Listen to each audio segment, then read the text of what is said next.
Live. I'm so proud of myself. I was just telling Brandy and Russell that I did a live earlier on YouTube, and I was interviewing someone from in my company, and we were probably 4 or 5 minutes into it, and he was saying some good stuff. It was like some really good meaty stuff. This guy's a really cool dude, and I was like, oh wait, I didn't hit the live button yet. So we got it going right today. Good afternoon, everyone. Good morning, wherever you are. I can't tell you how excited I am. I think you saw a LinkedIn post where I said we're going to have some laughs. I've known this gentleman for a long time. I have been a guest on his this he's going to tell you about it. I'm not going to steal his fire. I've been a guest of his, and now he's a guest of mine. I just feel so good about this. And so I'm glad that he is here with us. And I'm super, super excited about my cohort here, Brandy, who has been she's just something else. I've been traveling to Toronto, LA, New Orleans, back and forth. And the one that's keeping it doing the real work is Brandy. No. And so, Brandy, how are you today? Thank you for being here and putting all this together. How are you today? I am very well. I just want to say that I did share this live to our careers and collaborations group on the Society for Diversity's page. But I'm doing really well. I'm really excited about today's topic, which is on branding, and I think it's going to be a fantastic discussion and a lot of good things to learn. Yeah. Well, let's get into it. I just love that she already framing it up. Got sure we got did flew the flag. It's the Society for Diversity, and it's our careers and collaborations community practice group that Brandy and I chair together. And we're going to talk about personal branding. And so, as soon as we were talking about this, I said, I know who I'm going to call. I know who to ask about personal branding because I see him all the time. I see his brand everywhere. I got one of his shirt. So will you all put your hands together, stand up, stomp on the ground, and say hello to my good friend Russell Edmond, y'all. Say hello to Russell. Russell, how are you, sir? I'm doing well, Victor and Brandy. Thank you so much. I appreciate the opportunity to come on and chat a little bit. Yeah. All right. Well, let's get right into this. Brandy, the one thing we did not talk about was who was asking what questions. I will start, and then maybe we'll just kind of just go back and Yeah, forth. sure. Why don't we say we Hopefully, do I can that? answer the question. Yeah. Well, I know you can. I'm going to give you here's the softball question just to get us started. Then I'm going to think of some fastballs I'll send you, but. Because you're the Mister, bet number one hospitality radio show. So if you can't handle this, then we might as well just stop the recording right now. Right. So, Okay. Russell, I know you quite obviously. I know you quite well, but our team doesn't. Brandon, we spent a little bit of time together a few weeks back. Will you please tell our audience a little bit about yourself? Before we get underway and get into personal branding, tell us a little bit about yourself and your background, where you are today. Okay. Well, I started. Oh God, it started a long time ago, right? So, I mean, you and I, for people that don't know, Victor and I go back. We go back before college. We maybe didn't know each other, but we were rivals is not the word to use because a rivalry game would be, we win some, they win some. You know what I mean? It's close games. No, their team always beat the crap out of our team. All right, so it was not a rivalry game. Or we weren't rivals in high school, but we were in the same league. So we played football, and we were in the same league back in. He was in Indio High. I went to Palo Verde High, which is a small town in called Blythe, California, right? So Victor and I, we kind of knew each other then, and then we ended up going to college together. We ended up going to College of the Desert, which is a junior college in Palm Desert area where Victor actually lived in Palm Desert. And I remember meeting him. I remember like it was yesterday, actually meeting him. I'm pretty sure he doesn't remember this. It was in the summer before the season started. Victor was working out in the weight room. He was on I can't remember the machine that he was on, but he was on one of the machines, and the Coach Marmon, introduced me to Victor. And from that point on, we were friends, started off as friends, and then ended up, being buddies, doing a lot of things together and stuff like that. And so from there, College of the Desert, after 1 year, I went another way. I said, you know what, this ain't the school for me. So I left and went to another junior college, and then ended up at Cal Poly Pomona. Ended up at Cal Poly Pomona. Didn't know really what I wanted to do as far as what was I going to major in, because I had changed my major to date probably about 3 or 4 times, right? And then I found out that there was this hospitality program. I'm like, well, what is that? I don't even know what that even entails, but I started taking some classes in that, because I was like a CIS major at one time, and it then became marketing, and then just operation management. But I like the marketing part of it, right? So something just told me, stick with the marketing, and then but try to look at something else. So I looked at hospitality management. I remember the first class I took was intro to hospitality management, like hospitality 101 or something like that, and had nothing to do with hotels, which I didn't know what I wanted to go into. It had everything to do with McDonald's. I was like, wow, I learned more about McDonald's in that quarter, that 10 weeks, than I've ever known in my life, right? So, but it was interesting. It was interesting stuff, right? So, and the professor, his name was Jim McLean. Remember him too? And he was, he was kind of dry, but he explained things, and he kept it interesting. So, and that just kept me taking more classes and more classes. And then eventually I got into, some hotel related classes, and then figured out that was going to be my thing. So just kind of continued to that. And then Victor ends up coming to Cal Poly as well. He ended up going to San Diego State first, but then ended up going to Cal Poly as well. And, we just kind of picked up where we left off, although Victor was, married and had kids at this time already. Right? So Victor was, he had real responsibilities, back then. So, but no, we've always been friends. We've been, he slept on my couch a lot of times because now check this out. I don't know how much time I got, but Victor worked full time. He went to school full time. Now, mind you, he still lived in the Palm Desert area. We were in Pomona. So that was almost an hour and a half, 2-hour drive one way. So he would do that. He would work, he would come to school, and then go back home. Because like I said, he was married and had a family. So I had 2 kids, man. So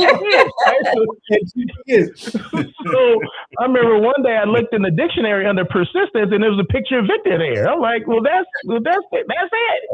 This is it right here. So no, Victor doesn't know this, but a lot of things he did. I mean, we looked at and we watched like, man, if this guy is, we got to start taking this stuff serious, right? That's basically because we've been in school too long, right? Maybe not Victor, but some of the other people. Like say, we say, you know what, Victor is busting his butt. He's doing this for real, right? So we need to get out of here and start working. So bottom line, I mean, I'm making this funny, but because it is funny. But from there, I went to after I got out of school. My first job was with Marriott Hotels. I didn't know anything about hotels, but my first offer was to be a salesman. I'm not even sure if Victor even knows this, to be a sales manager at the Sheraton Canal Street in New Orleans. I was offered a job there as a sales manager first, but I didn't know, they said, well, you can sell, because I had this flair for doing presentations or whatever through Professor Glenn Voss, who was kind of a mentor of mine, one of the professors there. And I remember doing our senior project or whatever, and it had to do with basically the Sheraton here, Sheraton LAX. It was called, back then it was called Sheraton Plaza Lorena, which is still existing there. We did a whole total food and beverage plan for that particular hotel. We kind of transformed it from where it was to, this new concept, food concept and all that stuff, which was a real stretch for me because I didn't want to go into food and beverage, but I like the the marketing aspect of it. I like the presentation aspect of it. And we got a chance to meet with the general manager, the director of food and beverage, the HR director. Well, the HR director kind of took a liking to me because of, I guess, my flair of doing presentations. He said, you would be great in sales. So he went ahead and called an HR director and general manager in New Orleans and said, hey, I got the guy for you. But I'd never been out of California at that point, right? So darn sure wasn't going to New Orleans where I didn't know what that was. So I said, you know what? I'm gonna stick with Marriott because Marriott had offered me a job already 6 months before I even graduated. So I'm like, I'm gonna do the Courtyard thing, and then that way I can learn how to sell. What am I actually selling? Because I didn't even know what the heck sales meant in hospitality, specifically hotels. So I did that, did housekeeping, started with Courtyard Marriott, did housekeeping, did front office, did some food and beverage, then left there because my wife wanted to go to law school, but she didn't want to go to law school in LA.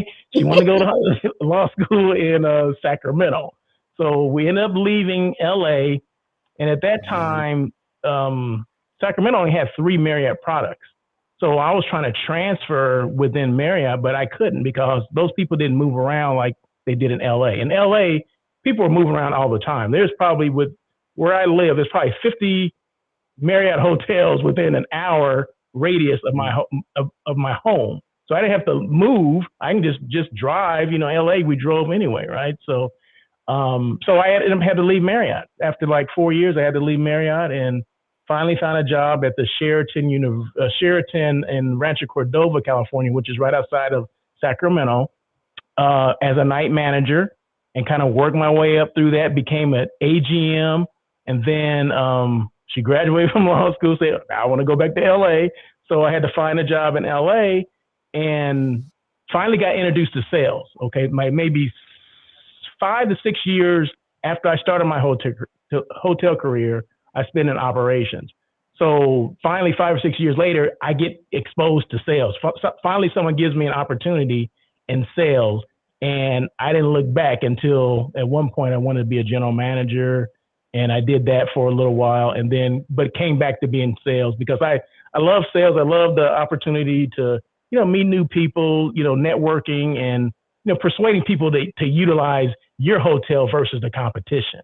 And that's kind of how it started.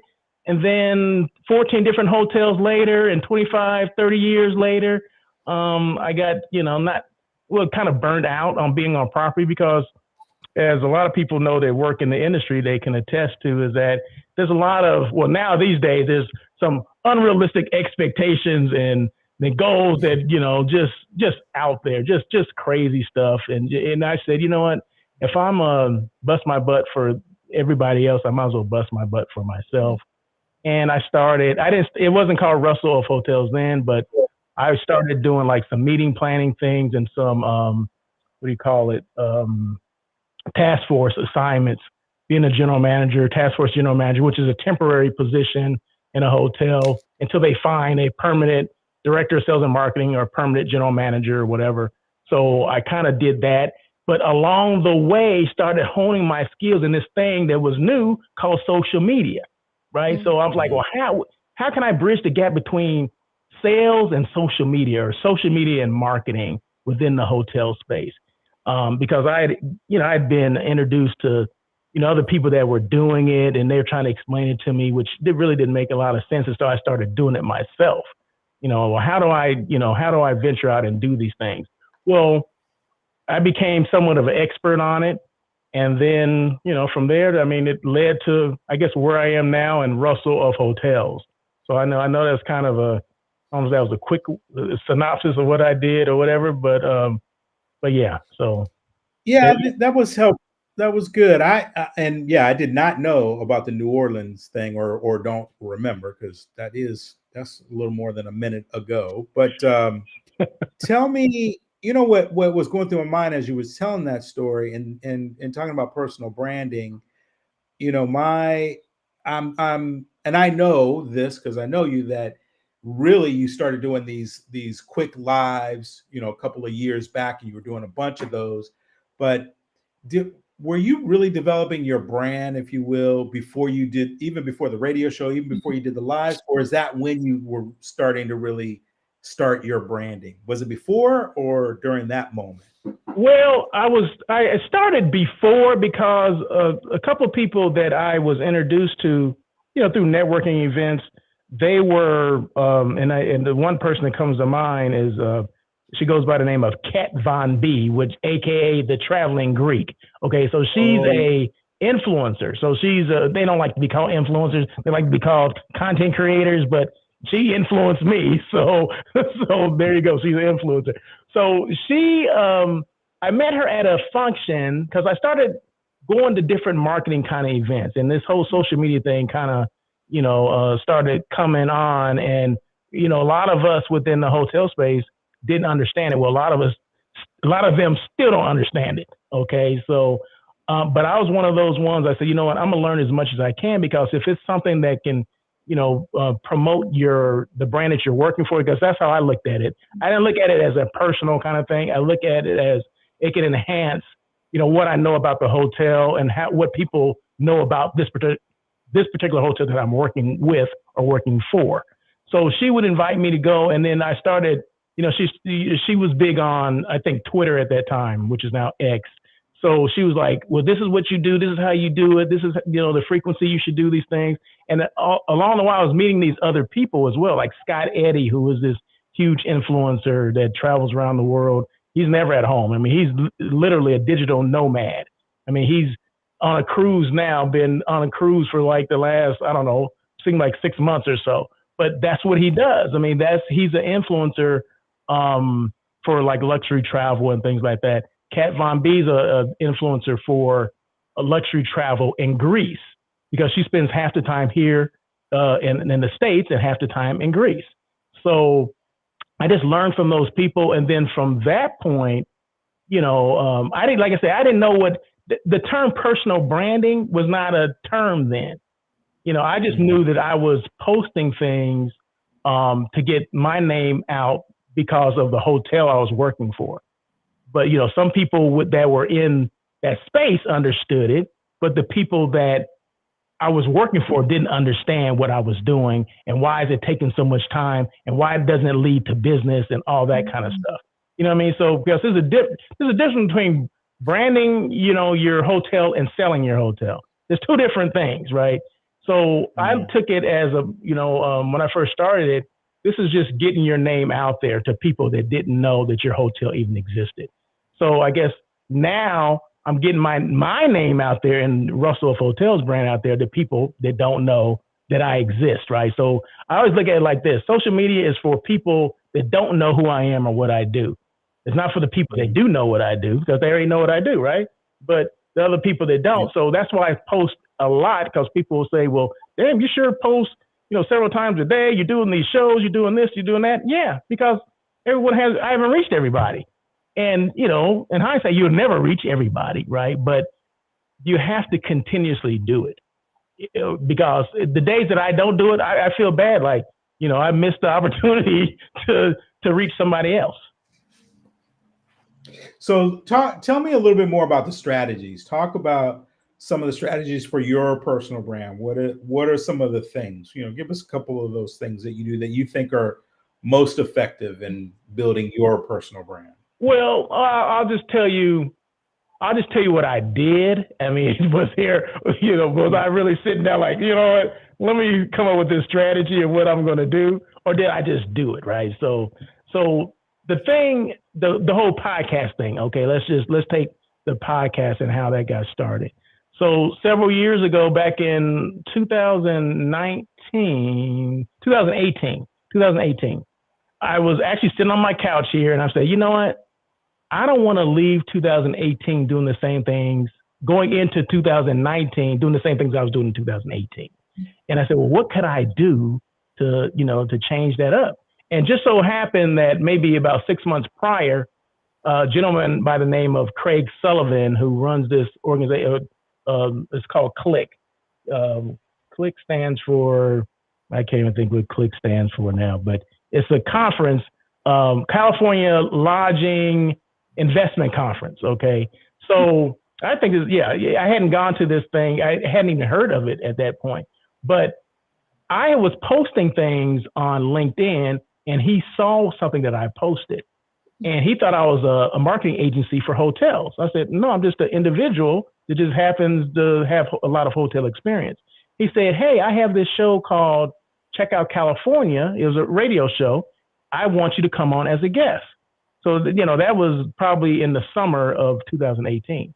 So no one's ever asked me to do that. So he was in Orange County, which is about, say, an hour and a half from where I live here in Los Angeles. And I said, sure, okay. I mean, it sounds interesting. I never done that before. So I did. So it was him and his partner. His name was Rad Gantos. And they interviewed me about, I had a conversation about, my hospitality career and how I started and the hotels I worked in and all this kind of stuff. And then after I did that, he took me to lunch. He did all these things. They had a nice studio, all this stuff. I'm like, this is kind of cool, right? And on the way home, I'm like thinking, I could do something like this, right? So, but I didn't know how to do it or anything like that. So I get home and then, just start writing some stuff down, like maybe I could do this or whatever, and then start doing some research on, are there studios in the area that I could maybe use? Because doing it from home was like the furthest thing from my mind, right? I'm like, oh, I can't do this from home. You have to do it in the studio. So I started doing some research and found this place called LA Talk Radio. It was an internet-based radio station, which basically was plug and play or turnkey. So you just pay your money and basically you just show up and you put your headset on. They got the microphone there, push a button, and I had a producer. I had all this kind of stuff. You just walked in and stuff just happened. You just paid your money, right? So I actually did 90 shows with them, right? Of getting, this on air with Russell of hotels. So that's how I started. And I wanted to do that because I wanted people, because you have a lot of knowledge. When you go through doing this hotel stuff, I guess any industry is like this, right? Where maybe you amass a lot of knowledge and you say, hey, I want to start sharing with people. I want people to know. Then that way you're building your credibility too, right? What does Russell know about hotels? Well, actually, Russell knows quite a bit about hotels because Russell's been to 14 different ones in the last 25 years. So, yeah, most anything that's happened in a hotel, I probably experienced, right? Being a housekeeping manager to a front office to a general manager to a director of sales and marketing to all those positions in between. There's a lot of things there's probably not many things that have happened in a hotel that I have not experienced, right? So, so I said, I want to be able to bring people on and interview them. Victor, I interviewed you a couple times, and then general managers and VPs of companies and all this kind of stuff, all in the name of hospitality. So all the people that I interviewed, and this was only and I was really focused. I said, I want to only be, I only want to talk to people or talk about the hospitality industry because that's the industry that I spend all my time in. That's the industry that I have all my experience in. So along the way, that helped be this Russell of Hotels brand. You know what I mean? So yeah, that's how it started. It started back with that, me thinking I can't leave 2018 going into 19 doing the same thing I was doing. So that's why I want to start. And that whole thing that Craig had introduced me to, I said, you know what, I can do that. In fact, I even called Craig and said, hey, I was thinking about doing it because I don't want him to think I was stealing his idea. I don't know why I even was thinking like that, but I was like, I want him to know. I want him to hear from me first that, hey, I'm thinking about doing that. He's like, hey, you know what? We have different experiences. We know different people. So no, he said that you'll be great because you have a different way of bringing things out and explaining things or whatever. No two people in this thing are alike. And that's when he said that, I said, a little light bulb went out. I said, he's absolutely right because, yeah, that's why there's a lot of podcasts, but no two people, it can be the same subject matter, but no two people are going to deliver it the same way because you got to draw on one's experience, right? My experience is a lot different than Victor's experience. Although we went to the same school, we went to the same schools, not just one school, two schools, right? But we have different experiences along the way. My upbringing is different than Victor. Victor came from the East Coast to the desert, right? I'm from the desert originally, but deep desert. You know what I mean? So there's a whole different desert mentality from where Victor grew up and where I grew up, right? So, That's a whole nother show. so yeah, so that's kind of the journey. So Russell, it sounds like when it came to building your personal brand, it was more of organic. Like you sort of kind of went with maybe what where the opportunities were, and you looked at your skill sets and your experiences and were like, hey, I can do this or I can do that. My question is like, for someone who maybe doesn't feel like they have a personal brand yet, or they're looking to enhance their brand, let's say they're brand new to this, what sort of like tips would you give them, to maybe like 2 or 3 tips that they should really think about when crafting their brand from a very authentic place, which seems like that's the way that everything is about authenticity for you, right? Because you said like it you could sort of have similar experiences, but it's gonna the same subject matter. You can go in many different directions, right? Because it's your own personal experience. So Exactly. just like a 2 or 3 tips that you would give to somebody who's sort of like starting out. Well, first I would say, if you're on the fence about doing something, just do it. Because like I said, I was on the fence about, doing the starting a podcast first, because I think frankly because I didn't know how to do it. But Google will teach you a lot of different things, and now you got ChatGPT will teach you more than what Google will teach you. So I was able to tap into that, and fortunately I had someone, Craig, although I had just met him, and we weren't friends at that time, we just kind of acquaintances, but he pushed me in that direction, right? I mean, he could have easily said, no, why would you do that? He could have easily went the other way, and that probably would have discouraged me. It probably would have discouraged me a little bit, but then it probably would have ticked me off because I was like, well, I'm gonna do it anyway, just to spite him, you know what I mean? But no, he kind of like gave me his blessing, like, no, you go ahead and do it, and I'll help you out. I'll produce your show for you, that kind of thing. I'm like, okay, well, if it doesn't work out over here, Craig, then I'll take you up on that. But just so happened, I did find a good fit for me. It was close to where I needed to be, and then went from there. But there's 3 things that I would say are probably the key. And you hit the first one, Ms. Brandy. You said authenticity. You got to be authentic, right? You can't be fake, because people will figure it out, right? If you don't know your stuff, people will call you on it. I've been called on some stuff before. I try to keep it to subjects that I know more about than anyone else does. But no, I'm just joking about that. No, but well, I mean, anything within the hospitality space and hotels specifically, when it comes to sales, things like that. Oh no, I've experienced a lot of that stuff, and yeah, I'm on top of that. But yeah, be authentic. Yeah, know what you're talking about. Be genuine and true to yourself. That kind of stuff. And then the second one would be storytelling. Tell your story. Don't be afraid to tell your story. You know what I mean? Because like I said, we all came from a different place, right? Our experiences are different. Our upbringing is different as well. And I'm not afraid to bring that stuff up, right? So things that are maybe I'm passionate about, maybe you may not be passionate about. That's okay. That's all right. Because like I said, we all come from different places, and we all can learn from each other. But you got to tell the story. I started back in the day as a housekeeping manager, and I remember cleaning 18 rooms a day. That was part of my training. I mean, that's all true. It's not, it's not something I'm just making up, because, social media can be one of those things where people just make up things, and, there's nobody to kind of follow up and see, well, did he actually do that? You know what I mean? But no, I'm telling you, all the things that I talk about, those are things I actually done. Okay. So, yeah. And, my career started with Marriott. So anyone that came up in Marriott, they know the same thing. Anyone that came up in an ID program with Marriott knows the same stuff that I know. So it's kind of like a fraternity, if you will.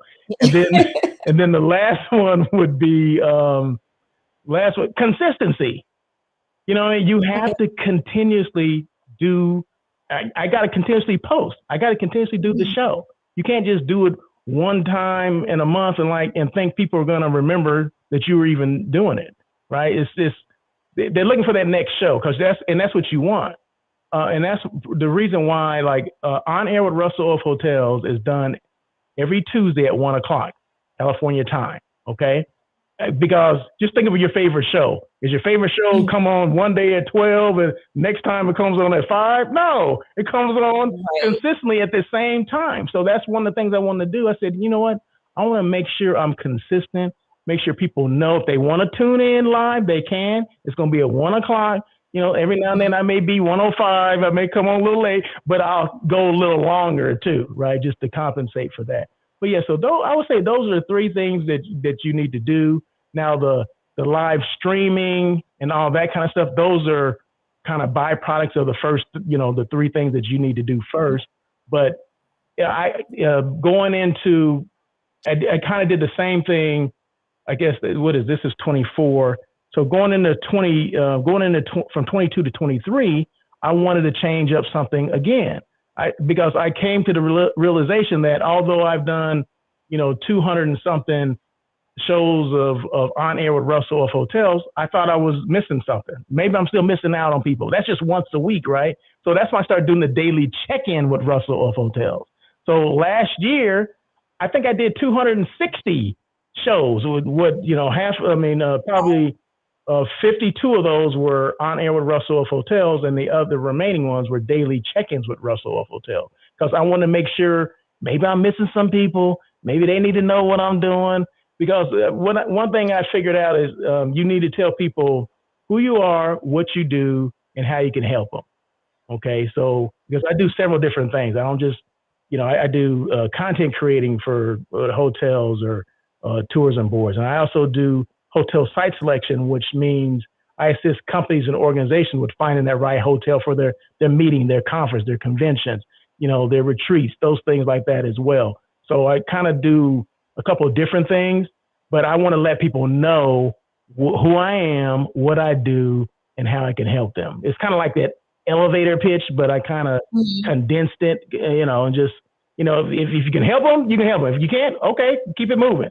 You know what I mean? So, but yeah, so those are probably the things that I would, concentrate on first. If you're trying to start a, brand, like I said, there was no blueprint for me when I did it. And it wasn't a, let me start my personal brand. No, I just did it. I just did it because I knew that's what I needed to do in order for people to know who I was, people to know what I could do and how I can help people. Nice. That's awesome. I was thinking we would keep it around 30 minutes. We're a little bit over, but I think this is also important, and you did likely touch on one of the things, but I am curious to know where do you think, what's the next thing out there, or what is sort of percolating right now that you hear that is happening, that is a helpful tool or something that is impacting personal branding right now? I know a couple things that you are using, and I think you should talk about those things with the group. Are you talking about AI? Yes, I am. But it doesn't have to be that. I know that you use that. But what is it what tool is it that you think is on the? I would say I would definitely say AI, artificial intelligence, is something that I use personally. And the reason why I use it is because it's easy, right? So once you do, and this is what I mean by AI is it's my likeness, my image, and basically all I do is change the script. So I formulate an avatar, and then once the avatar has been created, then all I have to do is type in a script. I don't have to say anything else anymore. I don't have to talk anymore. I have to worry about reading the script or whatever. No, I just type a script and it starts to read it. And the more you do it, it's the voice and the mouth kind of catches up with everything, right? It's not my voice. The voice is a little off, but the mouth moves with the words now. So I can do, say a video just basically says it's just advertising Russell of Hotels, hey, tune in, for the next On Air with Russell of Hotels next Tuesday at 1 o'clock. I mean, it can be that. And a lot of people think it's me that's actually saying that. Well, it's not me. It's actually, AI. So, yeah. So those things, I mean, and it's meant to it frees up time for me to do other things, right? And I don't have to spend time. I don't have to set up my video again and do all this stuff and do like 10 takes because as you can tell, I don't, although I'm just going off I'm not reading anything, but I still stutter and stammer on my words every now and then. And that's okay. And that's the authenticity of me, right? But AI doesn't do that. AI just whatever you put in, it's gonna spit it out. But yeah, so AI is a good thing, used for good stuff because AI can be used for some other stuff too, and we've seen that, or we will start to see that. But as far as in the hotel space, chat bots, those are AI. Like frequently asked questions, like say you call a hotel reservation system, or you just call a hotel just a regular number, and it's going to send you through if you want this number, if you want this department, push this or whatever. Those are all forms of AI. And then when you're making a reservation, like are you calling regarding a new reservation or an existing reservation? Do you need information on how to get here? You need directions. All that is AI. So the hotels are now starting to, recognize that they need to do those things, and they're coming up with the chat bots and things like that, which makes things, it's all about the guest experience, and you want to make sure you enhance the guest experience. So a lot of the bigger hotels are maybe the 4 and 5 diamond hotels are, experiencing with, personalizing your stay, because a lot of times people want certain things, and, using those, the tools that we gain, when people check into a hotel, you're getting all kind of information. You should know all their buying habits for the most part. You know what I mean? Mm. So, but having that information, you have to utilize that information as well. And that's how you can start personalizing people's stay. Like say, if I normally go to a hotel or I, drink a bottle of Silver Oak wine, every time I go to a hotel, well, you see that, right? So wouldn't it be great if I checked in, I like Silver Oak wine, and I check into a hotel and in my room, there's a bottle of Silver Oak already there. Although, yeah, I got to pay for it. I understand that. But that would blow me away if I walked in there and based on my preferences, or say I'm a vegan, right? So, and I got vegan snacks in my room, all of them 100% vegan. And it gives me all the ingredients of what the stuff is. Some vegan cookies that are in my room, right? That would just totally just blow me away because that they've enhanced that experience for me. So that's where it's leading, this whole AI and using Chat GTP, which is another version of that, to streamline some of the things that I do now, topics that maybe I'm drawing a blank, which normally does not happen when I'm coming up with topics for my show, right? I'll type in something just to see what it would come up with, and it will help me with that. It'll help me.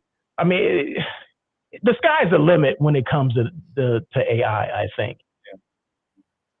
And I think as we get about to close out, I think the key for me that I've seen is people are still afraid of it. And I will tell you, it was not that long ago. I mean, I think it was September of last year. I didn't even know where do I find ChatGPT? How do I log into ChatGPT? Didn't know anything about it. And I do still hear people, oh, it freaks me out. Oh, that's kind of, it scares me. And yeah, I think as you said, you do have to be careful how you are using it. But there have been so many things that I've seen it where it does help give you time back. And I think for someone who's listening that is trying to be a content creator, trying to be an influencer, starting their own business, and there are tools out there, even just like this, like you're saying, the chat bots, where they're answering these inquiries. You whatever you are the expert on, you could have somebody answer or you could have AI answer those questions, and they don't even realize it's not you, that it's AI. Exactly. It looks like it's you responding, and that way you can put your efforts into building more strategy around how you're going to pick up more business. Exactly. Or what you're going to do next as another revenue stream. And that I think is the benefit of AI and how it should be used, is how does it give you back some time. So listen, Russell, man, we have one question. Oh, okay. All right, go ahead. All right, this is from Jeff Harrison. Would you recommend starting a podcast that is industry specific for local businesses to build their brand? So, for instance, as a marketer who works with, say, HVAC companies, making it specific for those companies and interview HVAC owners. Yeah, I always tell people if you've already gotten your mind that you're thinking about it, I think you should do it. Yeah, it sounds like he has a built-in audience already. Yeah, I would definitely do that and have people come on that are experts in that particular field and not interview, but have conversations with people. Because the difference between a interview and a conversation is that, I mean, this is just a conversation right here, right? I mean, you and I, the three of us are having a conversation. And it doesn't come across as like, oh, I'm being interviewed for a job or anything like that. No, it's just a relaxed setting, and you want the people to be relaxed and to be able to answer questions. I mean, just like you asked me a question from someone that basically, put something in the chat, and that's what you want. You want it to be engaging. So make sure when you do that, you create it where it's engaging. You want people, you want people to engage with you. You want people to be comfortable enough to ask questions and things like that. So no, and never get caught up in thinking that, oh, there's too many podcasts. There's like I'll tell you this, there's over 3 million podcasts out there now. But the thing of it is, and a lot of people don't realize that, is that not all of them are active because people get disenchanted. They get, ticked up. No one's listening to me, or people say this is stupid and this, and they get caught up in the noise. I never got caught up in the noise. People would say, well, why are you doing it? What do you know? You know what I mean? Well, you just watch and you'll see what I know. So that's the thing. So you can't get caught up with the noise. Just let people know what you do, how you can help them, and keep it moving, because there's always going to be some naysayers out there. And the typical podcast only lasts 6 episodes. So everybody that started their episode, their podcast, oh, we're going to do this. Most of them only go 6 episodes and that's it, because people get ticked off and they like, oh my God, no one's listening to me. Oh, this sucks. And then, no, just do it. Yeah, just do it. That's awesome. Great advice. Any other questions coming through? Where's that question at? I didn't see it. You know what? I'm on Restream and they're just like kind of popping up over on the right. Yeah. Like comments. Yeah, Comments and questions. Oh, now I see it. Okay. Do we have any more in there? No more questions. That came from Calvin Chandler? Or no? That one came from Jeff Harrison. Okay, there you go. Thank you so much, Jeff Harrison, for the question. Calvin Chandler, thank you for chiming in as well. Thank you for joining Robin Coleman. Robin Coleman, she's a rock star. Thank you so much. Appreciate you. But I'm here. If anyone has any questions, I mean, they can always feel free to reach out to me. I'm on every social media platform.